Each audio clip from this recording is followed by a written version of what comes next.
Last વખતે આપણે જોયું હતું કે નચિકેતા યમના દ્વારે નીકળી પડ્યા.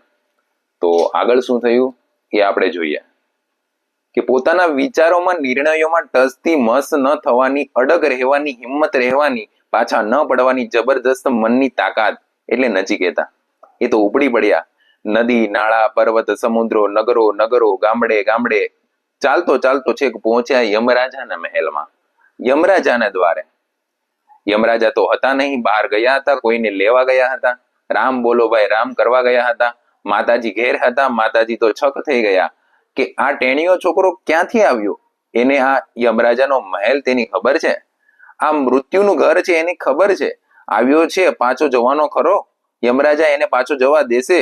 ગમે તે હોય, આપણે ઘરે આવ્યો, આપણો અતિથિ, યમરાજાનો અતિથિ, બ્રાહ્મણ ઋષિ અને ઋષિ પુત્ર એટલે કે અતિથિ.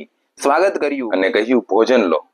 પરંતુ નચિકેતા તો કહે યમરાજાની પ્રતીક્ષામાં બેઠો છું, એમની રાહ જોઈશ, એ આવશે પછી જ પાણી પીશ, ભોજન લઈશ. આવો અડગ તપસ્વી. આમ 3 દિવસ ચાલ્યું, 3 રાત. નચિકેતા ખાધા પીધા વિનાનો યમને દ્વારે યમની રાહ જોતો બેઠો. યમરાજા આવી પહોંચ્યા, આખલા પર સવાર, હાથમાં પાસ, અંકુશ અને યમદંડ સાથે યમરાજાની સવારી આવી પહોંચી. આખો મૃત્યુ મહેલ ગાજી ઉઠ્યો, ધમધમી ઉઠ્યો. સેવકોમાં દોડા દોડી થઈ ગઈ. યમરાણી, યમદેવી પણ ઊંચા નીચા થઈ ગયા. સેવકોએ, યમરાણીએ યમરાજાને ખબર પહોંચાડ્યા. આંગણે ઉભા છે બાળ. 3 દિવસ 3 રાત એકલો, અટૂટો અને નિશ્ચલ, અડગ, મક્કમ, રાહ જોતો, પ્રતીક્ષા કરતો, સાવ નિર્દોષ, સાવ નિર્ભય. એ કોને આંગણે ઉભો છે એની એને જાણ ખબર નથી. એ કોને મહેલ આવ્યો છે એની જાણે એને પરવા નથી. આમ તો યમને મૃત્યુને રસ્તે જતા ફફડી ઉઠે. યમને મોતને આંગણે જવું વળી એ બધું કંપાવી મૂકે. એમાં નચિકેતા તો નીકળી પડ્યો મૃત્યુને રસ્તે અને પહોંચી ગયા યમને દ્વારે.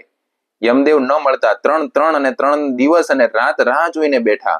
આવો નિર્ભય માણસ અને આવો નિર્ભય બાળક, ક્યાં ગયા યમદેવ? આવી પહોંચ્યા હું તમારે દ્વારે, એમ સાદ પાડતો, નાદ કરતો અને ગજવતો બેઠો. આખું યમલોક છક થઈ ગયું. સાથે સાથે યમદેવી પણ છક થઈ ગયા આ છોકરડા પર. અરે વાહ ભાઈ, નથી બીક નથી ચિંતા, ખરો છે આ ટેણીયો છોકરો, હવે કરવું શું આનું? યમરાજા પધાર્યા. યમદેવીએ વધામણા કર્યા. દેવ, આંગણે ઉભા છે બાળ, કહે છે નચિકેતા નામ, અને ખાધું પીધું એમને કશું નથી, અને આપણે આંગણે ઉભા છે. આ તો બાળક, એમાંય ઋષિપુત્ર. તમે ઉપાડી લાવ્યા હોત તો ઘડીકમાં લાકડા ભેગા કરી દેત, અગ્નિને જ્વાળાઓમાં પધરાવી દેત. પણ આ તો સામે ચાલીને આવ્યો અને પહોંચ્યો છે. ન કોઈ બીક, ન કોઈ ફફડાટ. આંગણે આવ્યો એટલે આપણા મહેમાન કહેવાય, દ્વારે ઉભો એટલે આપણે અતિથિ કહેવાય. આપણો અતિથિ ઋષિપુત્ર નચિકેતા, યમરાજાનો અતિથિ નચિકેતા. એને બોલાવો, એને માન સન્માન અપાવો.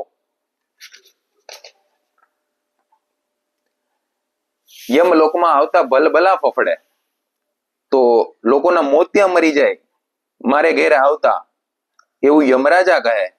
મને જોઈને અડધા કલાક થઈ જાય એવું યમરાજા કહે. અને આ બાળ, આ સાવ છોકરો આવી પહોંચ્યો, તેમાંય ઋષિપુત્ર. લાવ ખબર કાઢું, બોલાવું. સેવકોને યાજ્ઞા કરી યમરાજાએ કે હાજર કરો, પણ જોજો એ મારો કેદી નથી. એને દોરડે ન બાંધશો, એને સાંકળે ન બાંધશો. એ મારો નાનકડો મહેમાન છે, મારો અતિથિ છે. એ જ યમરાજાનો અતિથિ છે. એને માન સન્માન સાથે વાસ્તે ગાતે સવારી અને પધરામણી કરાવો. વધામણા કરો નચિકેતાના, એને આસન પર બેસારો. નચિકેતા હાજર થયા. આવી પહોંચ્યા યમરાજાના દર્શને. સામે માથે મુંગટ અને ભરાવદાર ચહેરો, કાનમાં કુંડળ, મુખ પર કાળી ભમ્બર, લાંબી લાંબી મૂછો અને મોટી ડરામણી આંખો, જાણે કોઈ રાક્ષસ જ જોઈ લો. પણ નચિકેતા તો નચિકેતા છે. મોટો ભૂપ કેમ ન આવ્યો હોય, મોટો રાક્ષસ કેમ ન હોય, એ તો સાવ ભોળો બટાક બની અને નિર્દોષ નિર્ભય બનીને ઉભો રહ્યો અને હાથ જોડી. આપ જ યમરાજા? આપ જ યમદેવ? યમરાજા કહે, હા બોલ બાળક, કેમ તારે આવવાનું થયું? નચિકેતા કહે, પિતા ઉદાલકે મોટો યજ્ઞ કર્યો.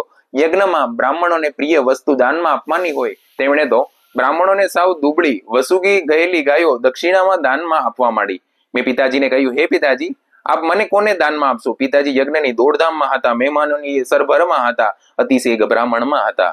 અને આ ગભરામણમાં મેં એકવાર પૂછ્યું, સાંભળ્યું ન સાંભળ્યું, બીજી વાર પૂછ્યું, કાને કાઢી નાખ્યું, ત્રીજી વાર પૂછ્યું, જેમણે ગુસ્સામાં એમને કહી દીધું, કંટાળીને જા, તારું દાન યમને કરું છું.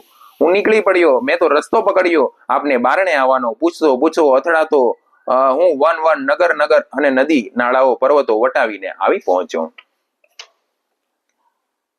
આ છોકરાના મોએ એનું પરાક્રમ સાંભળી અને એની હિંમત જોઈ, નિર્ભયતા, મક્કમતા જોઈ અને છેવટે સુધીની મહેનત જોઈ યમરાજા તો દિગ્મુખ થઈ ગયા, ચકિત થઈ ગયા. વાહ ભાઈ વાહ!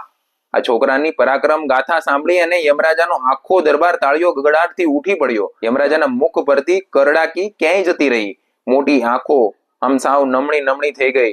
ભારે ખમ ચહેરો હળવો ફૂલ થઈ ગયો. હાથમાં દંડ, અંકુશ, દોરડું બધું બાજુ પર ફેંકી દીધું. સિંહાસન ઉપરથી ઊભા થઈ ગયા અને દોડ્યા. નચિકેતાને ઉંચકી લીધો, તેડી લીધો. આખું લોક જોઈ રહ્યું. અરે આ યમદેવ, અરે આ હાજરા હાજુર મોત આ બાળક અને છોકરાને ઉચકી લે છે, તેડી લે છે. નચિકેતા, સાબાસ નચિકેતા, સાબાસ. ધન્ય છે નચિકેતા, ધન્ય છે તારા પિતાને, ધન્ય છે તારી માતાને. માગ માગ, તને જે કે આપું. સ્વર્ગ માગી લે, પૃથ્વી માગી લે, સંસારના સર્વ સુખ માગી લે. આ સૂર્ય, તારા, નદી, સમુદ્ર, આ વિશાળ ધરતી, આ સર્વ નર નારી, પશુ પંખી, વનસ્પતિ સગળું તારા નામે કરી દઉં. બોલ છે મંજૂર? તું મારા આંગણે મારી રાહ જોતો ભૂખ્યો તરસ્યો બેઠો રહ્યો 3 દિવસ 3 રાત. નચિકેતા માગી લે વરદાન. મારા 3 વરદાન નો હું તને અધિકારી બનાવું છું. તું 3 વરદાન માગ. નચિકેતાને નહોતી સંસારની ખબર, નહોતી સ્વર્ગની ખબર, નહોતી પૃથ્વીની કે નહોતી દુનિયાની ખબર. અને 3 વરદાન માગવા કહ્યું. તો નચિકેતાએ યમરાજા પાસેથી કયા 3 વરદાન માગ્યા એ જાણવા માટે અમારા આગળના વિડીયો જોતા રહો. અને જો આ વિડીયો તમને ગમ્યો હોય તો અમને જરૂરથી સબસ્ક્રાઇબ કરવા વિનંતી.